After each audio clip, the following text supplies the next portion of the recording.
These are the Daily Tech headlines for Friday, December 5th, 2025. I'm Rob Dunwood.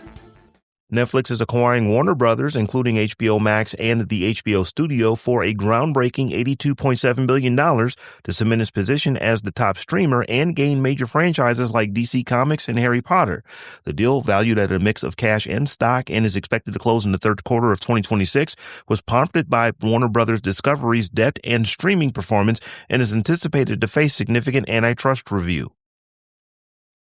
Meta has launched a new unified support hub for Facebook and Instagram on iOS and Android globally to streamline issue reporting and account recovery, reorganizing previous support challenges. The company is also developing an AI assistant to provide instant personalized help and is using AI to improve account recovery by better understanding past usage devices and locations for more effective options. While the hub is in-app, potentially limiting its use for locked-out users, the underlying recovery improvements are meant to address this.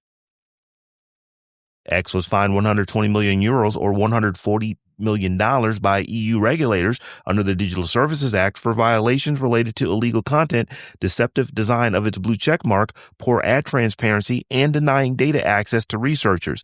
This penalty, which is the first of its kind, has drawn criticism from U.S. officials who've called it an attack on American companies. While rival platforms like TikTok and Meta are also facing scrutiny, EU tech chief Henna Virkkunen defended the action as proportionate, not censorship, and stated that future investigations are expected to be faster.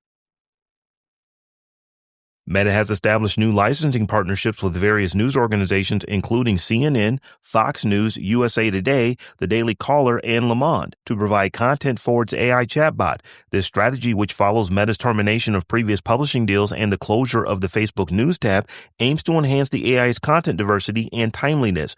This move comes amid ongoing lawsuits by publishers such as the New York Times against AI companies for unauthorized content use and mirrors similar licensing approaches taken by competitors like OpenAI.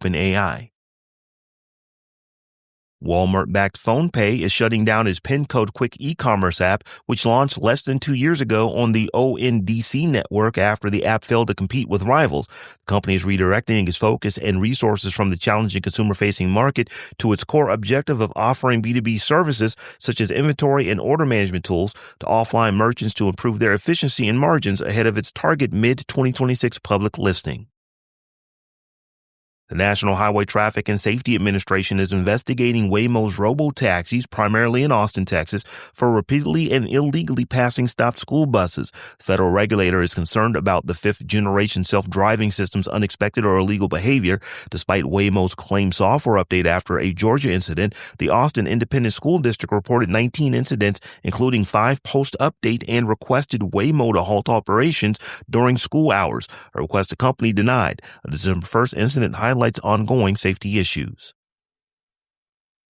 The New York Times has sued the AI startup Perplexity for copyright infringement in the Southern District of New York, alleging the company illegally copied and distributed its content to generate similar or identical user query responses. This lawsuit is a part of a broader effort by the Times to protect its intellectual property from AI misuse, as it is already suing Microsoft and OpenAI and follows Anthropic's $1.5 billion settlement with authors over illegally downloaded books. Apple is facing a significant brain drain as high-profile executives and innovators depart for rivals like Meta and OpenAI, including the general counsel, policy head, top designer, and head of AI strategy. This puts CEO Tim Cook under pressure to define a clear AI strategy. Rivals like Mark Zuckerberg and Sam Altman are actively recruiting this talent to develop AI-centric products that threaten the iPhone's dominance. While the iPhone is currently secure, Apple's perceived slow movement in AI creates a long-term risk to the company's legacy if successful AI products aren't delivered before Cook's departure. And finally, Roskomnadzor, Russia's media monitoring agency, has blocked Snapchat and FaceTime, claiming they were used for terrorist acts and fraud. This action continues Russia's post-2022 invasion crackdown on foreign communication platforms like Facebook, X, Instagram, and Signal.